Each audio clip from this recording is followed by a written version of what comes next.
every single child I've ever seen is really bright. They're really conscientious. They're trying really hard. They care deeply. They're the coolest kinds of kids.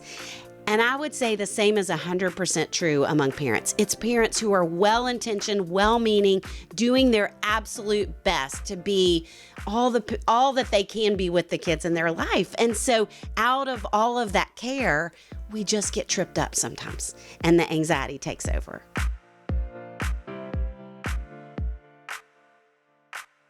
Anxiety is contagious. It's likely affecting your kids, distracting you in the present, making you feel like it'll define your family's future. We have Sissy Goff with us. She's the director of child and adolescent counseling at Daystar Counseling Ministries. She co-hosts the Raising Boys and Girls podcast. She's the author of 13 books, and her latest, Worry-Free Parent, Living in Confidence, so your kids can too. Welcome to the podcast, Sissy. Thank you so much for having me. I'm so honored to be with y'all. Pretty big topic. Before we get to that, love to know a little bit about you. Yes, so I am in Nashville, Tennessee, and as you said, I work at a place called Daystar Counseling where I've been working with kids and families for 30 years. I can't even believe I'm old enough to have done anything for 30 years, but really honored and grateful to get to do this work, and out of that have been able to write some books and speak and have our own podcast, and just honored to get to be helping kids and families in several different capacities. And I have the pleasure of working every day with my co-therapist, who is my little dog Lucy, who is sitting right beside me. Y'all might hear her snoring at some point. So, well, Sally has a co-host in her room too, right, Sally? I have two co-hosts right beside me as well. And oh, good, Sally. What kind are yours? They're two rescues, so just mixed breed dogs, and we love them to death. And yesterday, they got skunked. Oh, no. Yes. Ever, Sissy. No. It takes forever to get that out, doesn't it? Yes. It changed the whole day yesterday. I'll just put it that way. I bet it did. Exhausted. Yeah. They're just laid out over here. Well, speaking of causing anxiety. True. So, just curious, why do you think anxiety is the primary mental health problem facing kids and teens today? There are a lot of reasons we could talk about. I mean, if we only isolated technology, that would certainly be enough. Can y'all imagine? I mean, I can't fathom growing up with technology, and especially with social media. And so I definitely think that is a very plausible reason that it's going on. But also, in all these years of working with kids and families, I've never seen pressure as high from every different standpoint. I mean, academically, athletically, artistically, in all the extracurriculars, I think kids are inundated with pressure today. And then another primary facet I would mention would be that not only is anxiety on the rise among kids, but it is among parents. And so I'm seeing parents very unknowingly use parenting strategies that I think are very much meant to help, that are only honestly making things worse for their kids. That reminds me, my wife and I were just talking about this yesterday. The county that we moved from in Indiana, before we moved to Arizona, she was just remarking how high the child suicide rate was. And you're talking about pressure. I got to tell you guys, the pressure to perform in this particular school district is off the chart. But it's not just the school district, it's the community. You have to drive the right car, you have to have successful kids. And so I was like, I kind of get it. I mean, it makes sense when you're under that much pressure to perform and you can't handle that. Yeah, I get that. So how have you seen anxiety increase amongst the children that you're counseling? Well, it really has exponentially. We wrote a book about 8 years ago, and the statistics then were 1 in 8 kids were dealing with anxiety. Now we're looking at 1 in 4 kids, 1 in 3 adolescents. And girls are twice as likely as boys to deal with it. And fascinatingly enough, boys are actually taken to get help more, which we could talk about that in just a second. But among parents, the statistics are exactly the same now. It's 1 in 3, with women twice as likely. And so it is significantly on the rise in our world. I was very interested to read, that anxiety is contagious. And I would think that could be a problem in families. Yeah. Yes. How do you see that playing out there? Is that the case? It is definitely the case. And it's interesting. I mean, in my counseling office, I think every single day I hear a story of a parent who says, my child got really anxious, and we can talk about this too. But part of what's happening in those moments is the blood flow in any of our brains when we get anxious is shifting, and the blood is leaving the prefrontal cortex, which helps us think rationally and manage our emotions. And it's going to the amygdala that we all know is the fight or flight region of our brain. And so parents will say, my child's like a crazy person when they get to that place. Well, right, because their thinking brain isn't even functioning at that point. But I really believe there's something that happens in those moments where it's like, if one amygdala gets tripped, everybody in the families does. So the child's spinning out and screaming, all of a sudden the parents find themselves screaming too. And so everybody's functioning from this really anxious place, which we all know none of us get to a healthy, productive conversation when everybody's operating out of their amygdala. So even from a scientific standpoint, it has a remarkable ability to spread. But also, I think there are things that we do emotionally out of that anxiety that impact the kids we love too. Do you think there are common denominators, and not necessarily specific just to kids, but in people who battle anxiety? Mm-hmm. Yes, I love that you asked that question because, before this book, I wrote a book for parents about kids dealing with anxiety to help them. And then I've written 2 books for kids. And I don't know how many thousands of people I've seen dealing with anxiety at this point, but every single child I've ever seen is really bright. They're really conscientious. They're trying really hard. They care deeply. They're the coolest kinds of kids. And I would say the same is 100% true among parents. It's parents who are well-intentioned, well-meaning, doing their absolute best to be all that they can be with the kids in their life. And so out of all of that care, we just get tripped up sometimes, and the anxiety takes over. Yeah. So how do you recognize that it's anxiety that the parents are manifesting? Like you said, it's happening back here, which means we're not thinking a lot. Right. It seems to me we're just reacting. So how do we Great word. How do we see that in ourselves as parents in order to begin correcting it? Or can we? Well, it's confusing, yes, because I think vigilance is required for any parent, and hypervigilance is when we move into anxiety. And so the differentiation between the two, I think, is really hard. But what I would say to parents, a couple of things to watch out for. I think one is when it feels like your emotion is either bigger than your child's in that moment or bigger than the situation warrants, is one thing to look out for. And another would be, the way I talk about it in my office a lot is that it's like the one loop roller coaster at the fair. All of us have hundreds of what are considered intrusive thoughts every single day. So worst case scenario thoughts, that was a stupid thing I just said types of thoughts. And when we're not anxious, those thoughts come in and they go right back out. But when we have anxiety, the thought comes in and it gets stuck in that loop over and over and over. And so if you notice, it's not just thinking, I hope my 17-year-old got to their friend's house. Instead, if you're thinking, I hope they got there. Oh, no, they haven't got there. Oh, no, I'm going to check the GPS right now. I can't tell where they are. And we're just looping around. That's probably an indicator. Oh, okay. Yeah. Wow. And then I guess we need to talk about, and I think we'll get to that, is how do we control ourselves? Right. But first I wanted to grab onto something that you said, because my experience growing up was my mother, love you, Mom, really do, used to take on the responsibility of getting my younger sister to school on time. And how that looked was kind of a miserable morning. Every morning, yeah, you got to get out of bed. You got to do this. You got to do that. And it was just this, I'm going to use a word, haranguing of my sister all through school. And I thought, wow, how do we switch that responsibility back onto our kids that seems more appropriate?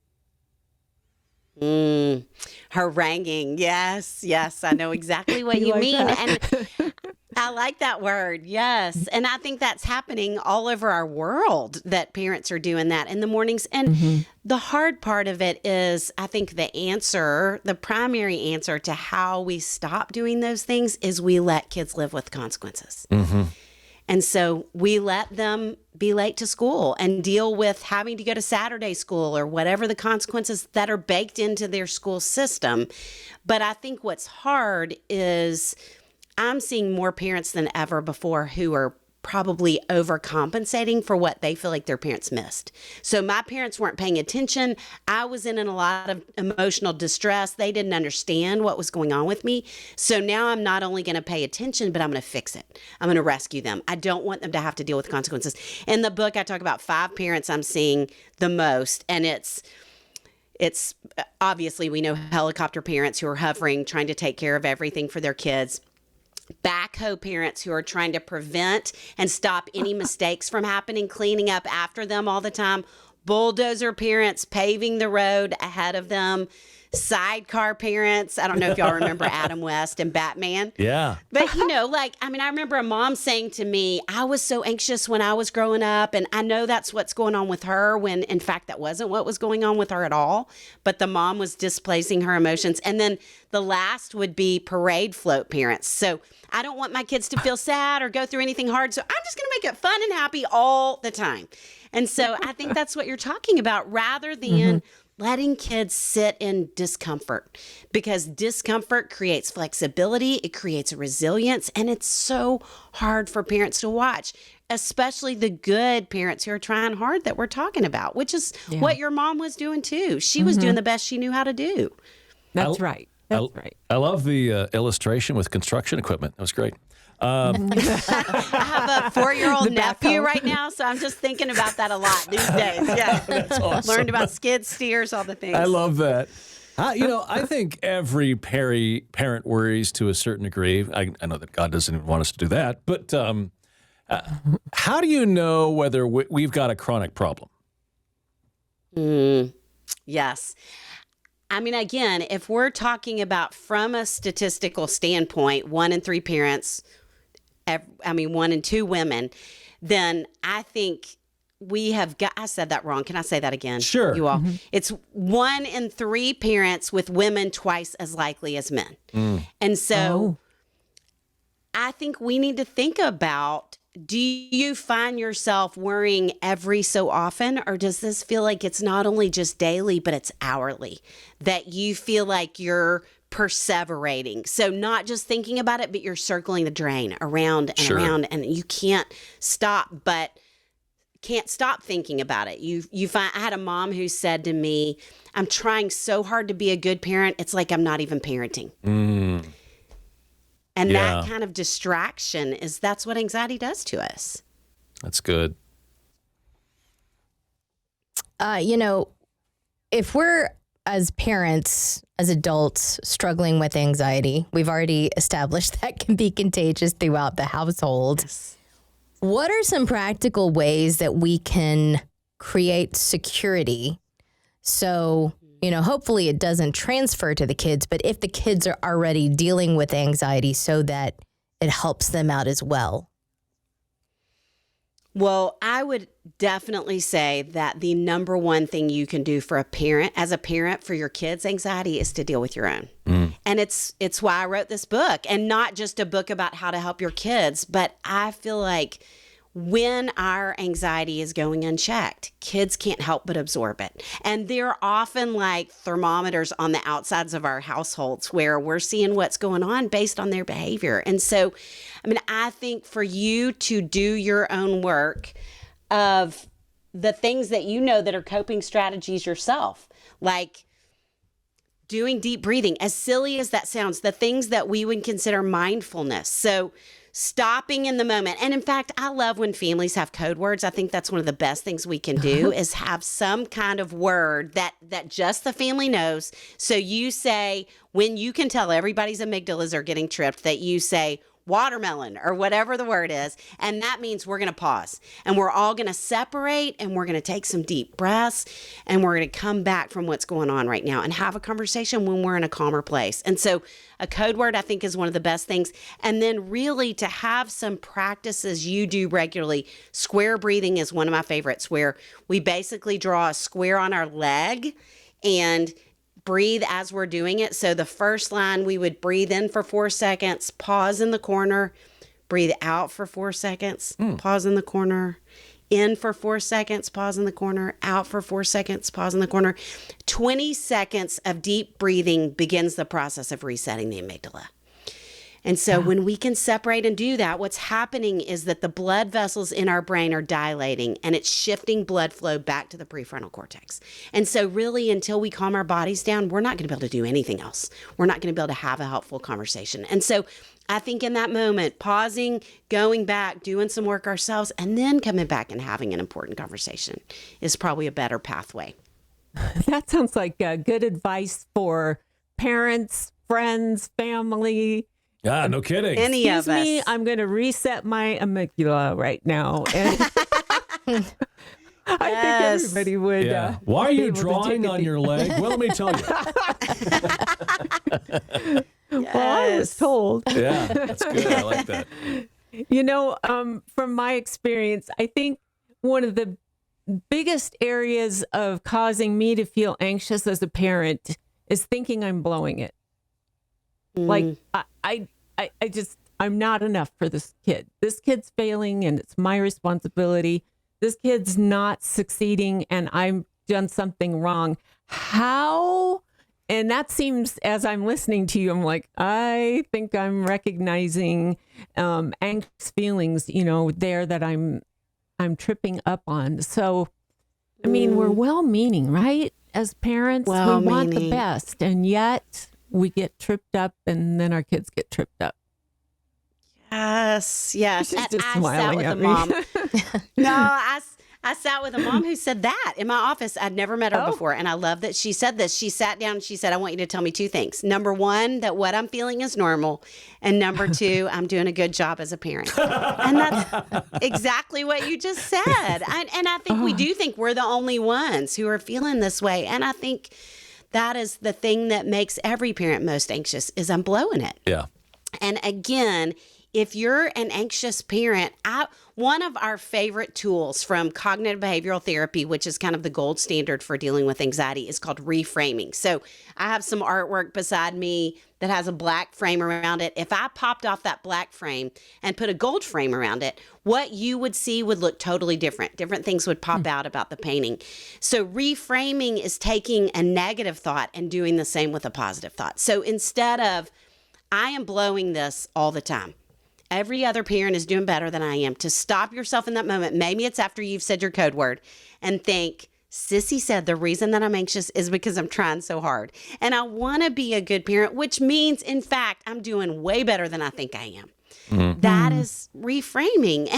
And from a research standpoint, attachment parenting, attachment theory is so much of what we study these days in terms of helping kids develop healthy self-esteem and all these different important characteristics. And one of the tenets of attachment therapy is that good parents get it right 50% of the time.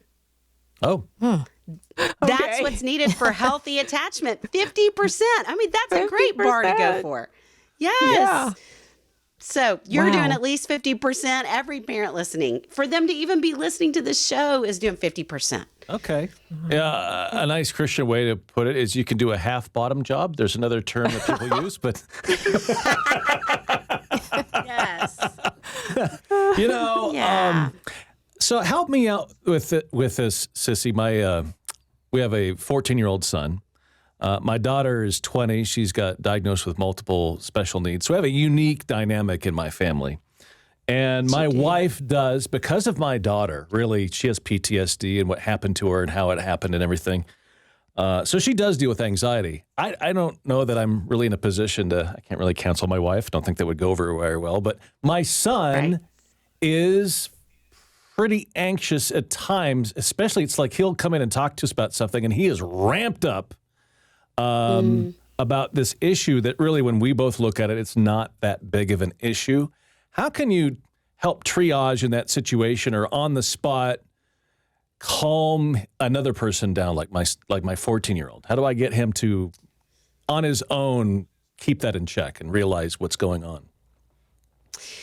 Yes, I love that you're asking that. And, I have a colleague named David Thomas, and he and I do our podcast together and write together a lot. And he says, by the way, that the two hardest ages for boys are 4 and 14. Really? So you're right there. Yeah, isn't that interesting? Congratulations. Yes. I know. I'm sorry to tell you that, but maybe that helps you feel like you're not the only one. So just one more year. One more year. Yeah, exactly. Yes. And, I think with kids who are anxious, really where we always want to start. I mean, as we talked about, anxiety is contagious. And so I don't know if y'all feel that sometimes, but I know when I'm sitting in the room with someone really anxious, I tend to get more anxious. And I find myself breathing faster and tensing up my shoulders. And so I think when he walks in the door and you can see it on his face, read it on him that he's really anxious, I think for you and your wife both internally to take some deep breaths and think, okay, we gotta steer the ship in being the calm right now. So he can borrow your calm. I love that phrase. He can borrow your calm in that moment. That's good. And I would say that often kids get bigger if they feel like we're not hearing them. And so if any of you all have ever been to marriage counseling, it feels so silly when the marriage counselor says, I want you to do some reflective listening and say back to your spouse exactly what they just said to you. What I'm hearing you say is blank. And we do that once and all of a sudden we think, oh, wow, I feel heard. This helped me so much. It's so silly. But I think in that moment for you and your wife to calm yourselves down and then say, man, that sounds tough. I can't imagine what that was like. You know what? I would be nervous about having to make a speech in front of my class too. Yep. Or asking a girl to homecoming or whatever it is in that moment to validate. I would always start with validating their emotions and offering empathy. And then my favorite formula with kids, I was going to say adolescents primarily, but I think kids of all ages, is to start with empathy and move toward questions. Because when we're anxious, we're so often fixing it for them rather than, that sounds really tough. What do you think would help? Or what do you want to do about that? Or you are so smart, I can't even wait to hear what you've been thinking about that you want to do next. Or what do you feel like God would want you to do in this moment? Because we are all of a sudden saying, not only I believe in you, but I see you as capable. And kids who are anxious feel anything but capable. And so when we can remind them of that, they're learning some problem solving in the process. Yeah. I've heard it said the further you get from this point in time, whether you're looking back or looking forward, the higher your anxiety. Is that something you agree with? Do you think that's a true statement? Yes, I've never heard that. And I think that's so true. And what I have read in research is that anxiety resides in the past or the future, not in the present. Yeah. So you just nailed it in a different way. And that's why another tool that we talk a lot about with kids and with grownups too are what are called grounding techniques. And remember when we talked about square breathing, drawing the square on your leg is because anything sensory related is grounding in the moment. So if you have to focus on what's going on in the present, it's pulling you out of the anxiety. So like with kids, if you had a kid and you're driving to school and they have that speech they're afraid of, then I would say, hey, buddy, let's take 3 deep breaths together. Now, this is our favorite grounding game. Now we're going to play the 5, 4, 3, 2, 1 game. I want you to tell me 5 things you see. Now tell me 4 things you hear. Now tell me 3 things you feel, not emotionally, but from a tactile sense. Now tell me 2 things you smell and 1 thing you taste. And if I were to have all of you do that right now, all of us who are on this call, we have to focus in the moment. And so you can't be thinking about past and future like you were talking about. So anything grounding is going to be really helpful for us. That's good. Yeah. I like that. Yeah. Wow. That's a very good tip. Now I want to taste something. That's awesome. Would you say that if we look at the hurts, the dark places we've experienced in our past, we mix it with the pressures that we're currently under, that there's a pretty big chance that could impact our future? And how do we go about, some other practical tips for undoing that recipe, so to speak, to get rid of that anxiety? Yes, that is definitely a recipe for anxiety. And I think a lot of where it's coming from, like that mom I mentioned who said, well, I was anxious when I was growing up. And I know that's what's going on with my daughter. And it's why she's struggling with friends. And honestly, the daughter was very overly confident and unaware socially. Oh. And that was why she was struggling, which was fascinating. And I think until we deal with some of what we grew up with and how our parents handled our fears or our emotions, what we talked about around the dinner table. We have raisingboysandgirls.com is our website, and we have a downloadable feelings chart on the website because truth be told, I wish every family had a feelings chart they were passing around the dinner table at least once a week, if not every day, and saying, I want you to pick 3 things you felt today. Because part of where I think we've gotten off the rails a little bit as grown-ups now is we weren't talking. I mean, I wasn't passing a feelings chart around my dinner table where any of you. No. Yeah. No, we weren't talking about that stuff. And I will sit with parents their anxiety is palpable in the room. And I'll say, tell me about your family history. Did you grow up, were your parents anxious when you were growing up? And they'll say, I don't have a clue. We weren't talking about it. And so going back to the past, I think, is where we want to start, which is why one of my favorite, obviously I believe in counseling significantly as a counselor myself, but I think journaling's a really important thing to do. Why am I anxious today? Because often as we're talking about anxiety, you all, and how conscientious and try hard and bright everyone who has anxiety is, when I trace it back with kids and families, with kids, often there's something sad about when they tend towards being more anxious. With parents, I think often there's something hard going on in our lives individually that's making us more anxious in a specific season. So it's not even about the fact that our kids are coming up against exams. It's about the fact that my mom's really sick and I'm watching her struggle. And so I am looping and looping over my kid's science exam when it's not about that anyway. One of the things I read that I thought was fascinating in the research was that anxiety is always searching for context. So it's already happening inside of us, and it's like this radar just looking for something to attach to. And so the more we go back, the more we deal with what's underneath it, the better off we and our kids are going to be. That's good. Just absorbing all of this, as we're working towards a conclusion here. I was interested to read your advice to parents to let go of the bottom 20%. How does that look? How does that play out? Well, in the book, I have a whole chapter where I talk about the ways that anxiety impacts us the most. Anxiety makes us angry. Anxiety makes us lose our warmth sometimes and our joy. And anxiety makes us micromanage as one of those. And I am anxious. I'm a type A personality. I'm an Enneagram 1, if any of y'all are Enneagram people. And so when I'm anxious, I get a whole lot done, but it also means I micromanage and I do not see detail.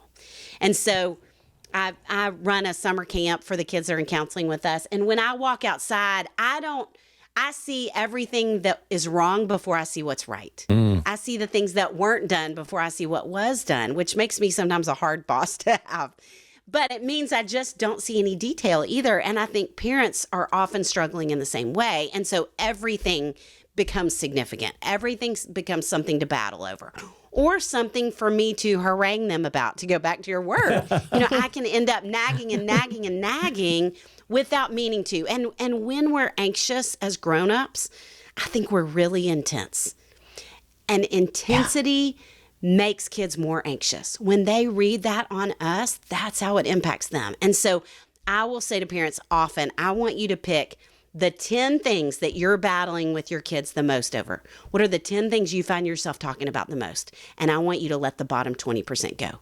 Pick the 2 things that matter the least and stop talking about them. And I hope I'm saying that graciously, but I really do mean that, because we end up fighting them over everything to the detriment of our relationship. That's good. Not everything is the same level of importance. And No. when you're ramped up and anxious, it's all the same. Yes. Yeah. How do you know when your kid should see a counselor? I mentioned our son, and at times he's like, I don't like school at all. I don't even want to be there and stuff like that. Although this year he's like, it's better. But I don't want to knee jerk, but I'm wondering, when is a good time to notice that maybe this would be a good idea? Well, I think depending on their age, I'm having more and more kids who tell their parents they want to see somebody. So I think you could ask them. Yeah. I think it's so cool when it's a kid's suggestion. But I would say when you try some really practical things at home, again, it's why I have written now 4 books about anxiety. Is it 4? Yeah, I think it's 4.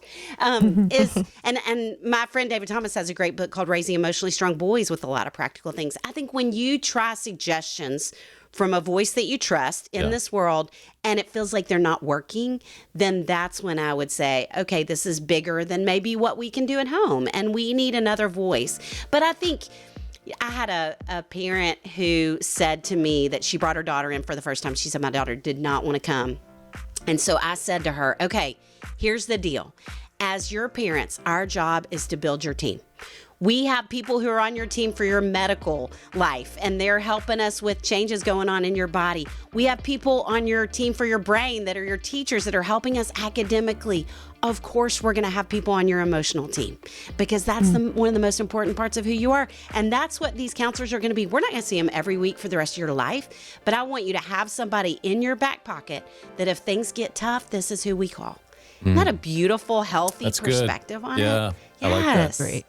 Well, again, what you mentioned a website. What's that website again that we can go to? RaisingBoysandGirls.com. Where you can find all the things we're doing. All right. Yes, and we also try to put out as much helpful information as we can on Instagram. And I have an account, Sissy Goff, and then I do one with David called Raising Boys and Girls. So those are places you can find us too. Awesome. And you have a podcast. What's the podcast? Yes. Oh, I forgot about that. Yeah. Raising Boys and Girls. Raising Boys and Girls podcast. All right, so it's worry-free parent, living in confidence so your kids can too. Sissy Goff, thank you so much. Really appreciate your time. Oh, it's been great to get to talk with you all.